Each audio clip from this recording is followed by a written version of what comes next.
Unveiling the truth. My neglectful father isn't my biological father after all. 17M.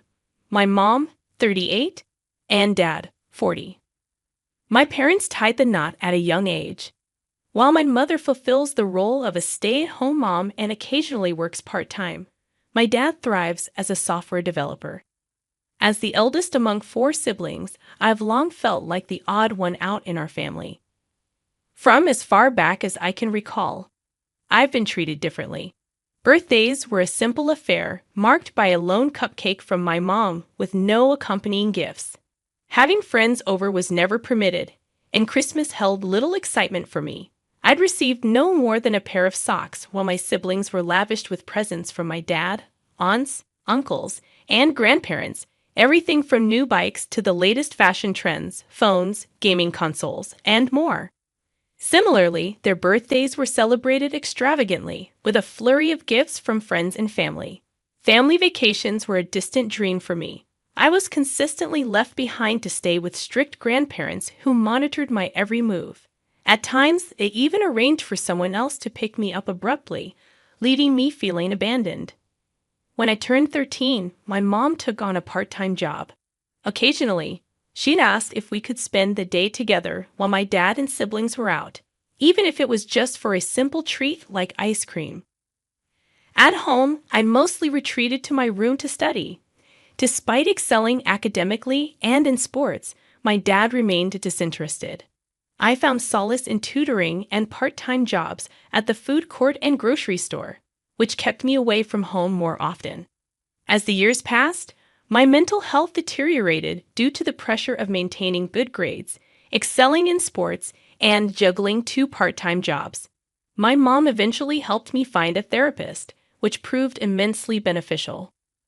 Late yesterday, I returned home exhausted from work, only to overhear my mom, dad, and aunt arguing about me in the living room. Caught off guard, they fell silent as I entered, their expressions betraying a mix of shock and guilt. My aunt, known for her indifference towards me, had the audacity to label me a bastard. Enraged, I demanded an explanation, unwilling to let her derogatory remark slide. My dad intervened hastily, but I persisted, questioning why I should be grateful amidst years of neglect and favoritism towards my siblings. Then, in a fit of rage, my aunt declared that I wasn't even my dad's son. I was stunned by what she said and turned to my dad for confirmation. His response was a simple, "I am sorry." I didn't know how to react. When I glanced at my mom, she remained silent. Feeling overwhelmed, I retreated to my room where tears flowed freely until exhaustion took over. This morning, I called in sick to work. I've barely left my room all day, consumed by the feeling that everything I've done to earn my father's approval or even acknowledgement has been futile. I wish I had known the truth years ago. Update. After posting my story, I needed to escape the suffocating atmosphere at home. I spent some time alone, wrestling with thoughts of ending it all. However, I reached out to my best friend, who came to my rescue. He listened empathetically as I poured out my heart, shocked by the revelation about my father and his extended family. Seeing his anger on my behalf was a revelation in itself. He suggested I stay with his family for a while and even offered to talk to his parents about it. I agreed. Upon returning home, I kept my distance from everyone. But I want to express my gratitude for the supportive comments. While I haven't responded individually, they've provided a new perspective and strengthened my resolve to endure until I can leave this toxic environment behind. I've come to terms with the fact that the man I've called Dad isn't deserving of that title. I need answers. Why the mistreatment? Why the silence all these years? And most importantly, who is my biological father? Is he alive? Does he know about me? To clarify, I have no connection with anyone on my mother's side of the family. My 18th birthday approaches at the end of summer, and I've resolved to move out on that day, or even sooner if the opportunity arises. Update 1. A whirlwind of events has unfolded in these past few days, leaving me with a myriad of conflicting emotions. Despite the turmoil, I'm hopeful that this marks the beginning of my journey towards mental healing. Apologies for the lengthy update. On Thursday, before heading off to work at the grocery store, I addressed my father, whom I'll refer to as K, by his first name. His puzzled expression betrayed his surprise, as I've always called him Dad before. After a moment of awkward silence, I bluntly asked him what was wrong. He brushed it off, claiming it was nothing, and I proceeded to catch the bus. Returning home late in the evening, my mom questioned why I'd called Cade by his first name. I explained that he'd never treated me as a son should be treated. So why should I continue calling him Dad? She had no response, merely informing me that Cade was hurt by my actions. I felt a surge of frustration at her words. Yesterday, I had a therapy session, during which my therapist provided invaluable support, as she has done over the years. Later, my best friend called to offer me a place to stay. This morning, upon waking up, I found my mom already in the kitchen preparing breakfast. I mustered the courage to ask her for a private conversation later in the day, stressing its importance. She agreed, suggesting we talk after breakfast, as Kate would be leaving for work soon. Once he departed, she instructed my siblings to stay out of the kitchen for a while. The following dialogue is a condensed version of our lengthy conversation. We sat down, and initially, I struggled to articulate my thoughts. However, I conveyed to my mom my inability to reconcile the years of neglect and mistreatment I endured at the hands of Kay and his family. I implored her to provide me with answers. Initially, she attempted to evade the question, offering the same vague responses as always. Unyielding, I pressed her, emphasizing the significance of this discussion to me. Again, she tried to sidestep the issue. Frustrated, I informed her that I couldn't continue living like this. I decided to pack some belongings and leave, refusing to engage with her until she was prepared to address my concerns. Tears welled up in her eyes as she repeatedly apologized, murmuring, "I'm so sorry," in a broken voice. Witnessing her distress pained me deeply, but I remained resolute, reiterating my plea for an explanation. After she had composed herself, she finally disclosed what had transpired. When she was 20 and in university, she had been dating her boyfriend for 3 years. They shared an apartment with his best friend.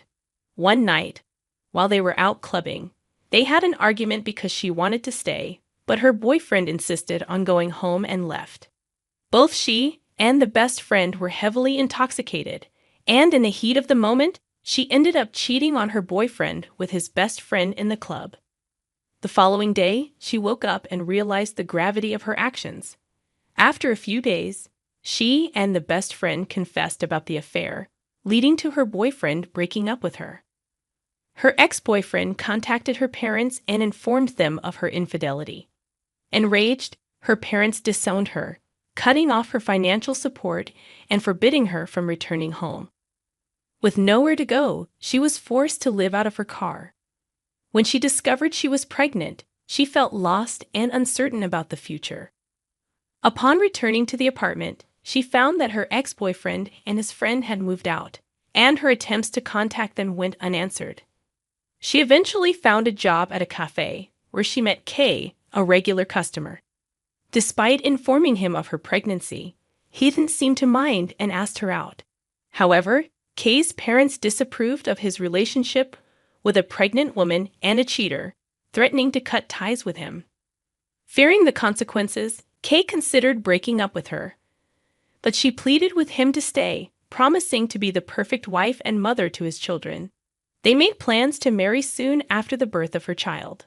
Although Kay showed little interest in the baby upon its arrival, she held on to hope that he would bond with the child eventually.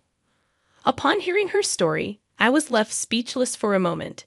After gathering my thoughts, I asked if she had attempted to contact my potential biological father. She admitted she hadn't, although the timeline suggested that her affair partner was likely my biological father, though she couldn't be certain. I inquired about her attempts to reconnect with her own family. She revealed that she had tried to reach out to them when she was preparing for her wedding, but they had all refused to see her, leading her to give up on the idea. I questioned my mom about why Kay reacted so strongly to me calling him by his first name. She revealed that he had been undergoing therapy for the past 2 years due to struggles with depression and guilt, a journey that began when I was just 15.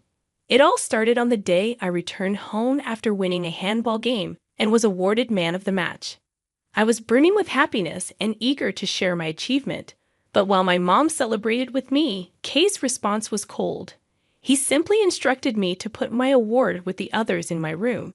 His lack of enthusiasm crushed me, and I couldn't hold back my tears as I questioned why he seemed to harbor such animosity towards me. His silence in response left me feeling even more hurt, and I retreated to my room, where I cried myself to sleep. This incident triggered a profound sadness in Kay, one that only intensified over time. Eventually, my mom encouraged him to seek therapy, and after some time, the therapist helped him confront his emotions.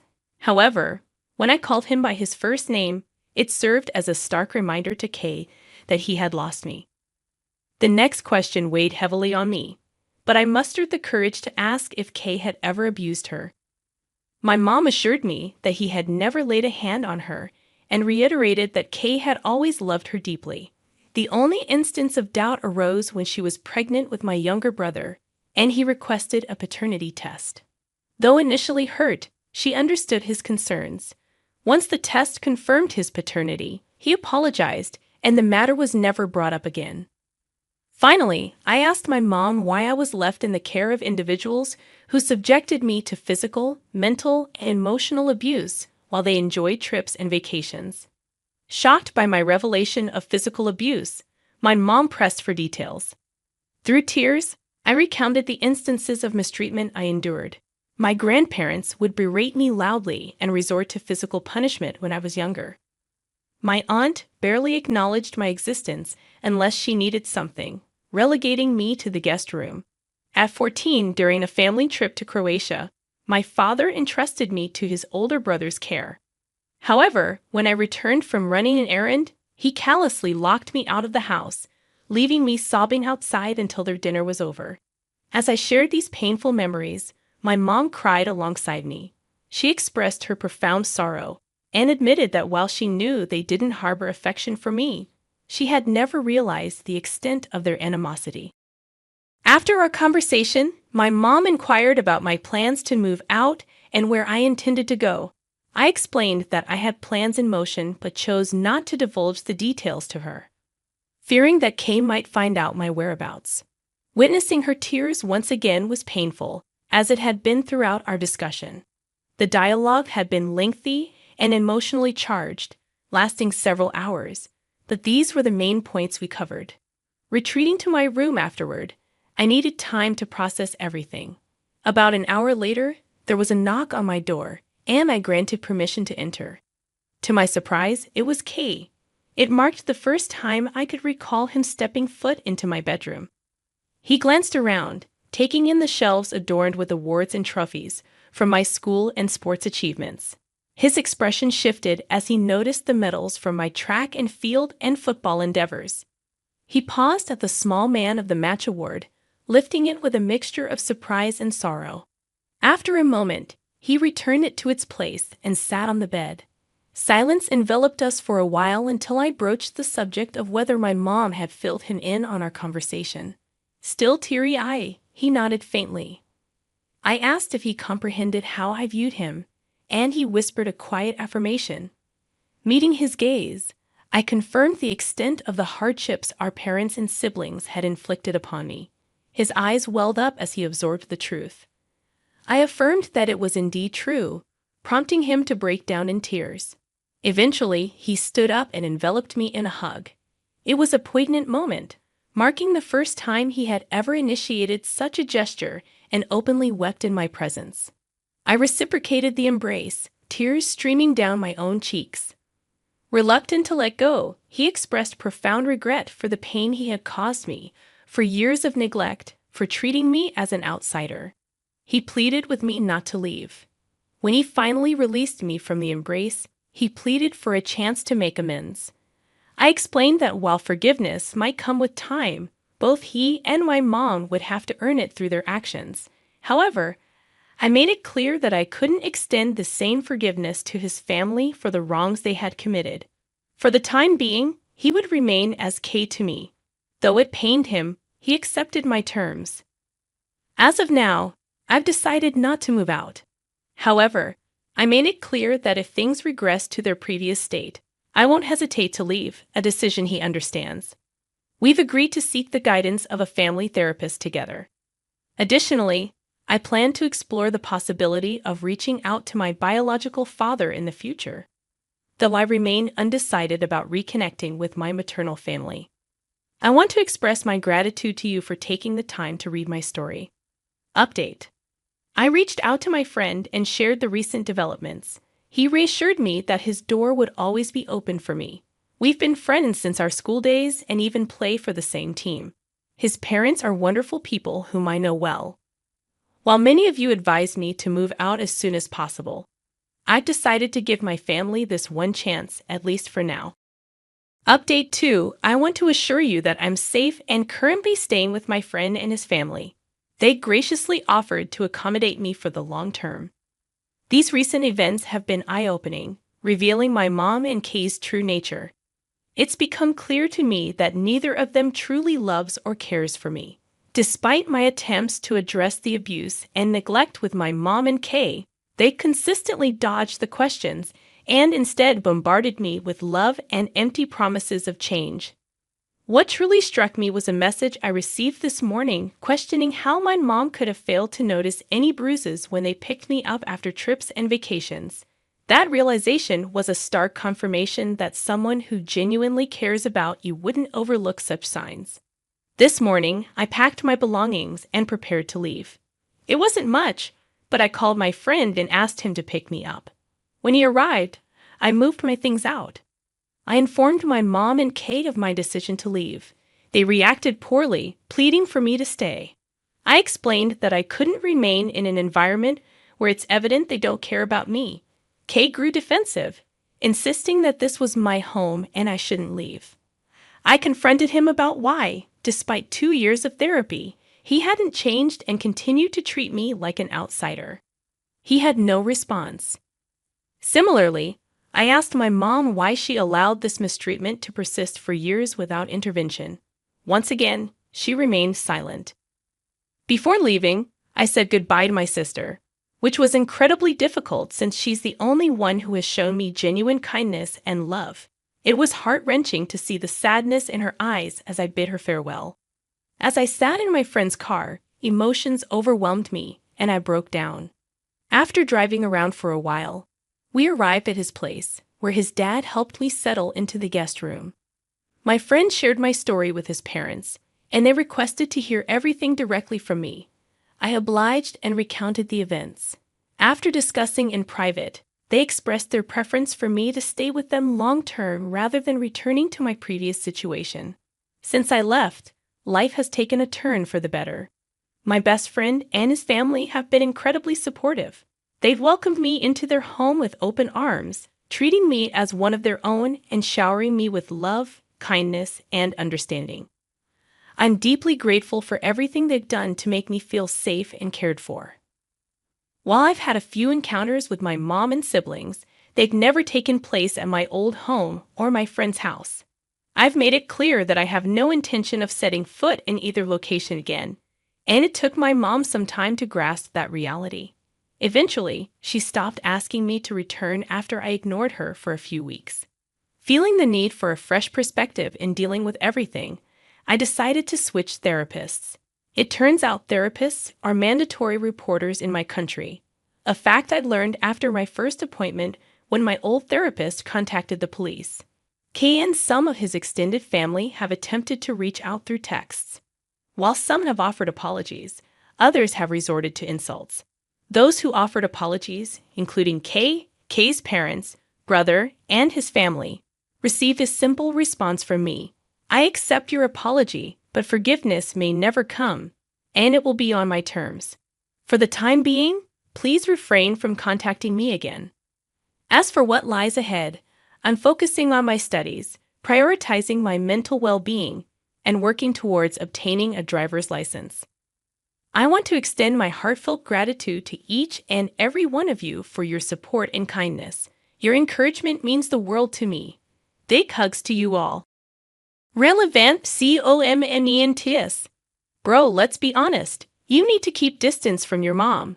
I mean, she knows what they did to you. And never try to stop it. She's a selfish woman who chooses her life over her son. Answer.